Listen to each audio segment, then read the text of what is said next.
There are 5 things that I always talk about: gender-based violence, literature, performing arts, agenda, and myself. And today I want to talk about a little of everything. I want to touch on a little of everything.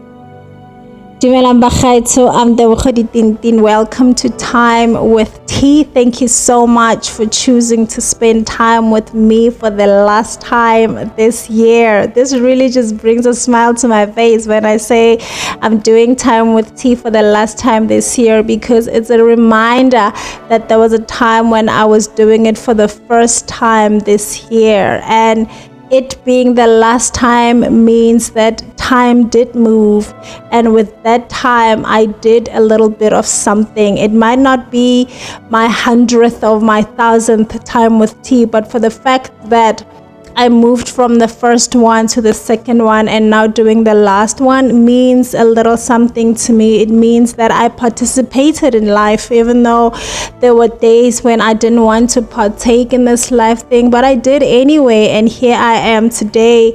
And I know that there are people who have been here with me every single time, and I want to say that you guys are giving me your most treasured jewel, your most prized position, which is time, and you are spending it with me, and I appreciate it so much.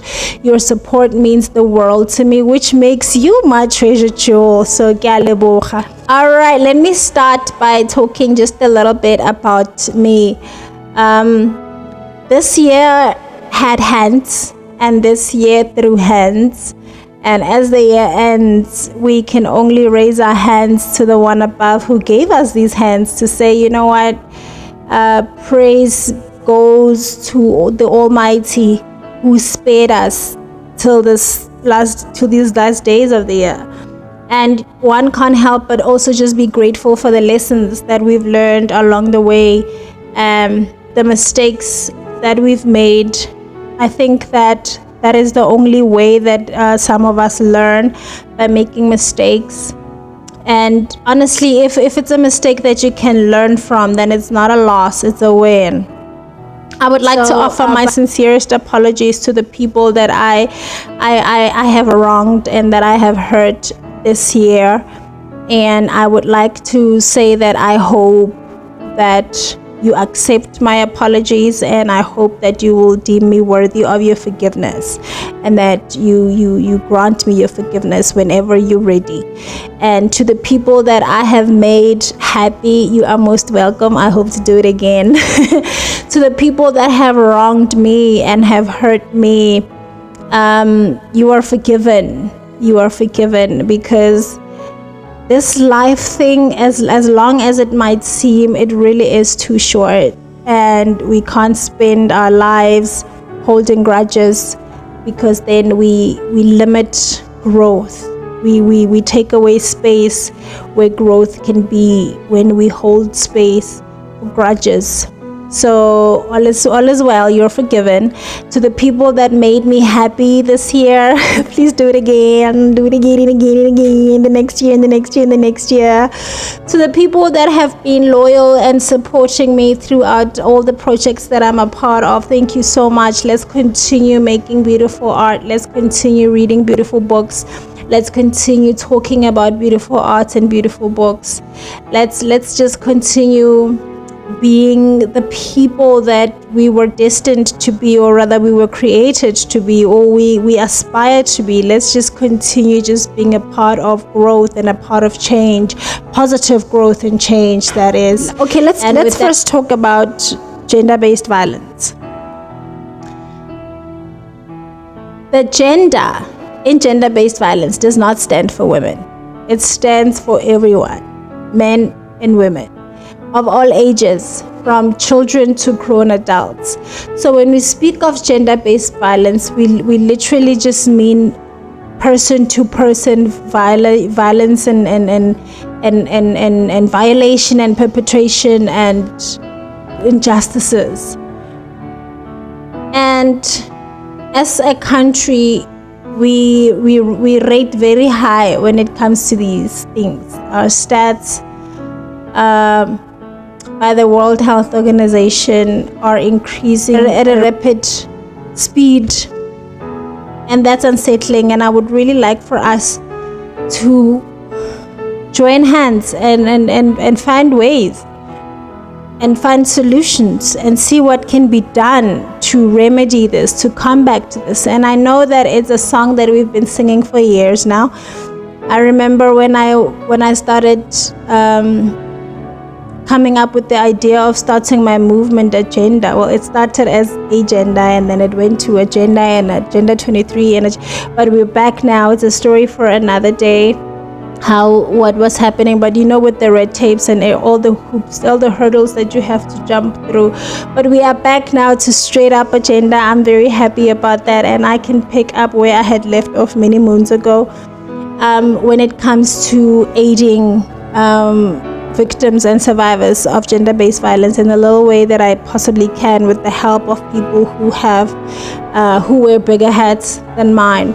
And I have been reaching out, and if you would like to help out and I have not reached out to you, please reach out to me and say that, hey, I'm interested in Agenda. What can I do in my little corner of the world? What can we contribute? How can we assist? How can we be of service? And when I started off, it was just about trying to find ways where men and women can communicate and coexist in peace, so that we don't have these many cases and these many issues that are affecting us so negatively. But now I have expanded it to also the inclusion of children, and creating and implementing art as a form of communication, as a form of coping mechanisms, as a form of healing as well. So when you become a part of Agenda, you become a part of a movement that is all about healing and character building skills, but it's also about education and entertainment and literature and performing arts. It's literally everything about who I am as a person. And I would like to invite you and yours to be a part of the movement, so that we can try and find a silver lining, find something to be happy about, find something to write about, find something to sing about, find something to paint about, find something to create art about, so that we don't sit with this pain, and we don't sit with these thoughts. We are not consumed by our own struggles. So there will be more information. Please do follow me across all social media networks, and I will be talking about it some more. I'll be talking about it some more. I really hope to have you join us and be a part of this movement that I believe is great. I believe it's great. I would now like to talk about performing arts, and I want to talk about Chris Brown. I hope that a lot of artists across the globe, not just South African artists, are taking notes or have taken notes. I was not at the Chris Brown concert, the Chris Ball, the Chrissy Ball. I don't know whatever it's called. I was not there, because I've never really been a fan of Chris Brown. I would never just wake up one day and start playing his music. I was never really drawn to him. Therefore, I've never given him my time. And this was even before he did that thing that got him cancelled all over. But from what I've seen on TikTok, his videos, of course I didn't see every single one of them, but I've spent quite amount of hours watching the Chris Brown content online, and he has my respect as a performer. He has my respect as an artist. He has my respect as a musical genius. He definitely has my respect. He came to South Africa and became a part of the culture, and gave South Africans a South African show on international standards and levels. and that takes a true artist. He created an experience. I believe that people that bought tickets got their money's worth. A lot of them are saying that actually, that they got their money's worth. It was a Chris Brown experience, and if you have been a fan for the longest of time and you were there, I'm happy for you. I love this for you so much. Like I said, as a non-fan watching that, I was impressed. I was moved. I was like, oh my god, if I had been a fan, I would have hated not having been there. Am I gonna buy tickets to go see him if he comes again? No. Am I gonna start listening to his music now that he's done this? No.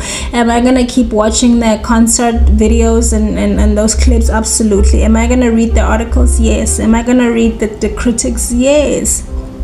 And you know, some people have the tendency to bring in people in conversations that are when they are not a part of it. You know, I've seen, speaking of critics, I've seen a few names being mentioned about this whole about Chris Brown's success, saying that there's another person who has done it. Yeah, great. It's not about that. It's about Chris Brown and what he achieved. He even said, I think he was quoted saying that this was his biggest concert of his entire career. Sometimes you can be sidelined at home and you can be cancelled at home, and then you go to other countries and you are loved. It happens. Look at what Chris Brown did. He sold out the FNB Stadium. You know, I don't want to say who does that, but who does that? He sold it out. It was sold out. He did it. And I know there were other organizations that wanted to stop this and cancel him because of some of that thing that he did. Of course, it's not mine. It's a big deal. But the man did his time. And if we were talking, and again, I don't think we should mix issues. If we're talking gender-based violence issues and he's brought to book for that, then that's what we're talking about. But now we're talking about him as a performer, as an artist who came here to perform, and he did amazing. And I think that our local artists can really take notes. They should absolutely take notes, for that is how you put on a show. Ising mabonanyana amabedi, the spotlight, it's a belly, the dancer, it's a belly, and then literally gaga fella, and then for after 45 minutes you start saying your goodbyes. You know, like, don't do that. Give people a show. Like Bongeziwe Mabandla, the biggest highlight of my year was being in the same room as Bongeziwe Mabandla. I'm still not over it. I'm still not done processing it. I just remember seeing him and I was like, there he is. There he is. And if you are a fan of Bongeziwe as much as I am a fan and a supporter, the way that he looks on his pictures and his videos, he looks exactly like that. The way that he sounds on radio, in his interviews, he sounds exactly like that. He's just as calm-spirited, as soft-spoken. He's just as beautiful. Yo, Bongeziwe is gorgeous. He's gorgeous.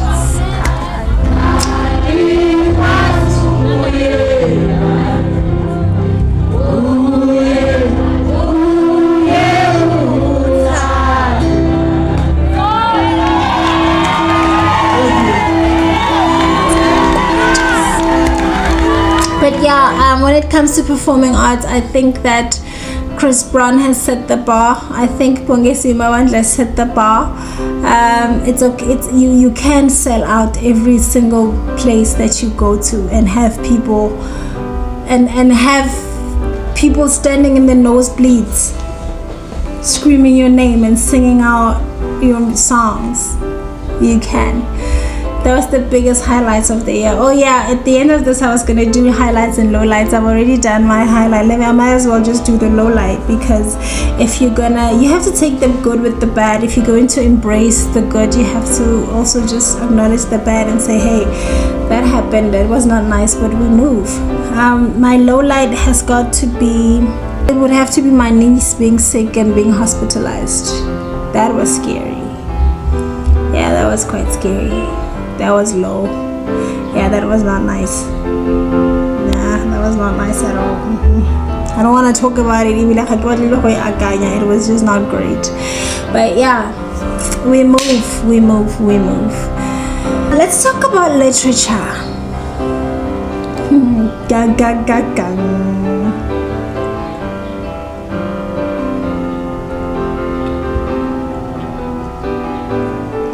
Let's talk about literature. Literature is something that I really love, and I've said this on very many occasions, that literature saved my life. Books saved my life. Authors are my favorite people in the whole world, because they always give me places to go when I have to stay where I am. And I want to speak about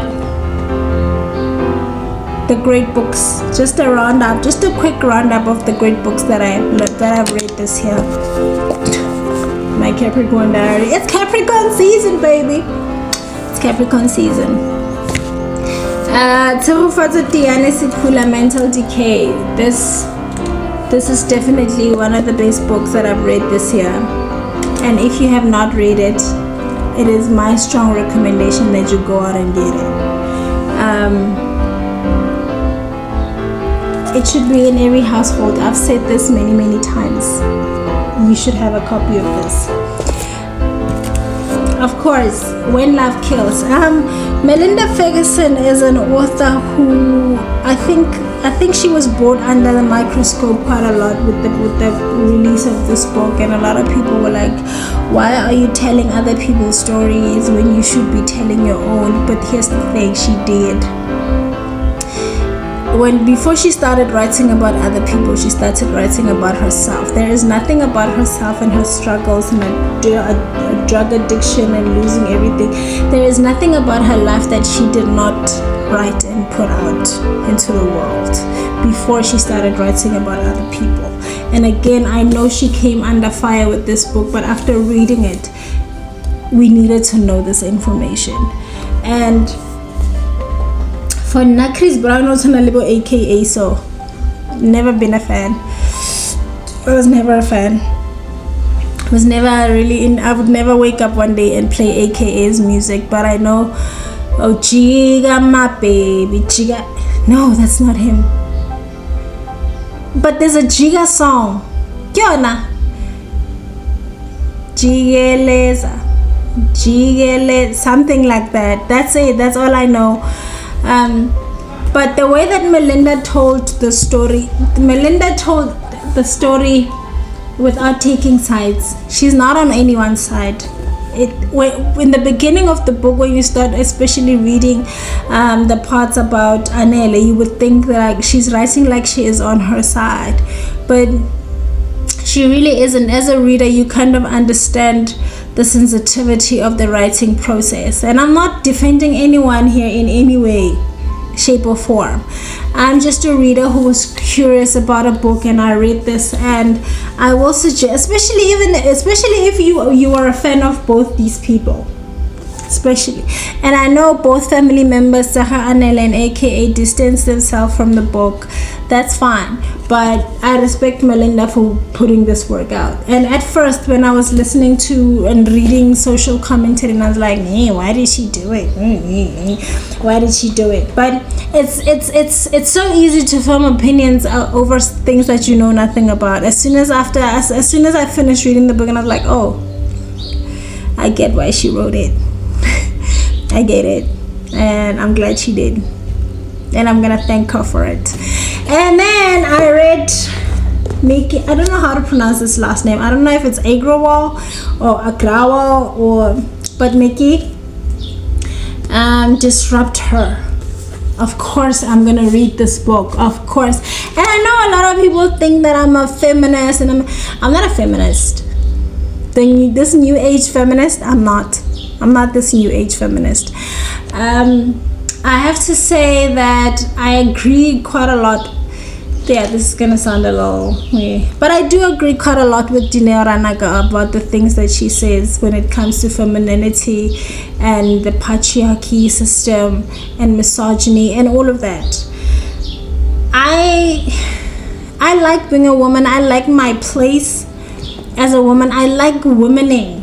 I like doing women stuff. I like that. I enjoy that. And sometimes being a woman means being a helper and being a server, not a servant, a server. And I like that. You wouldn't know, because I always be like, "Go know your worth, go know your worth." As a single woman, of course I'm gonna know my worth and do things accordingly. But when I'm in a relation, this is why most of my exes want me back. Because then they leave me and then they go and realize that, oh, actually they had it good. But yeah, also because, yeah. But yeah, after they come back, they realize why they left in the first place. So yeah, but otherwise I really like disrupting the system in a way that works for me as a woman. I like being a woman. I like doing woman things. But then also when it comes to feminism, for me, feminism is a system and patriarchy is a system that is run by people. It is not necessarily people's beliefs, because if you have a lot of conversations with people about their beliefs, they tell you, we are in this system, but sometimes they do things not because they believe in them, because they are told to do them.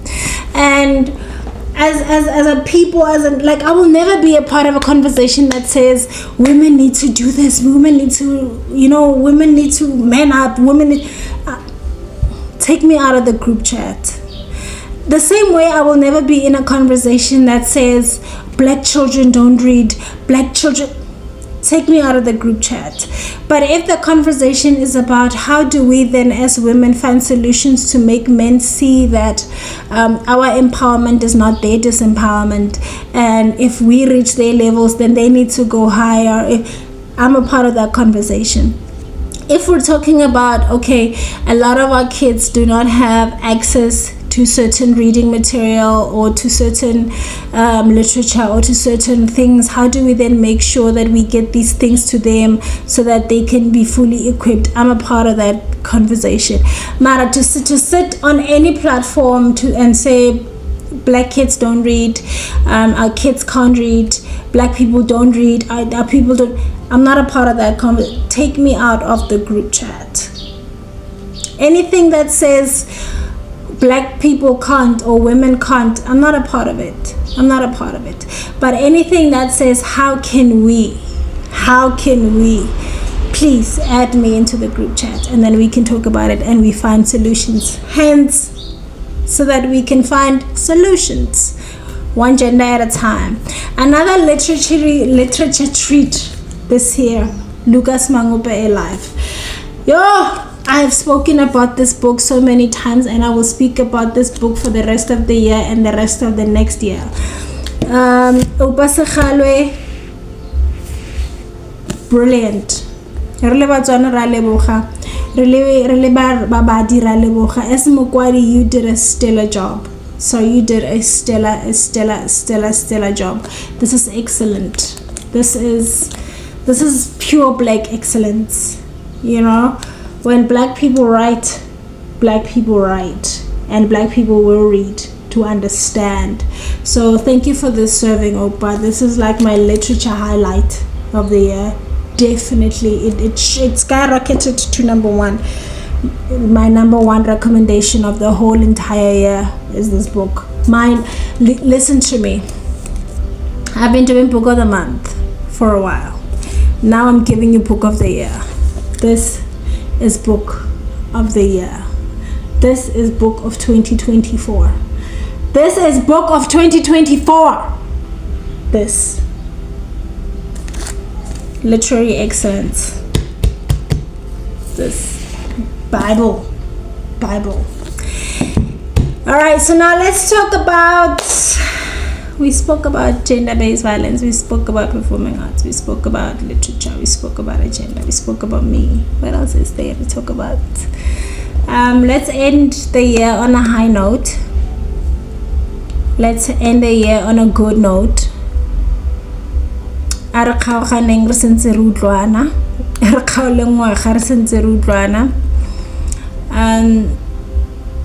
Don't beat yourself up over things that you have no control over. The things that you can change them. But the things that you cannot change, that are not a part of your skill set, there's really nothing you can do about it. Don't beat yourself up. Forgive yourself. And celebrate yourself for your small wins, especially the ones that nobody knows about. Celebrate those. Celebrate your wins. Hold yourself accountable. Be loyal to yourself. Be honest with yourself. Treat yourself like the love of your life. Treat yourself like you're the love of your life. And I will see you again next year when we do the first Time with Tea of 2025. Please be kind to one another. Enjoy the festive season. Drink responsibly. In fact, everything that you do it the way that I would do it. If you do it the way that I would do it, then I will definitely see you in 2025. Cheers.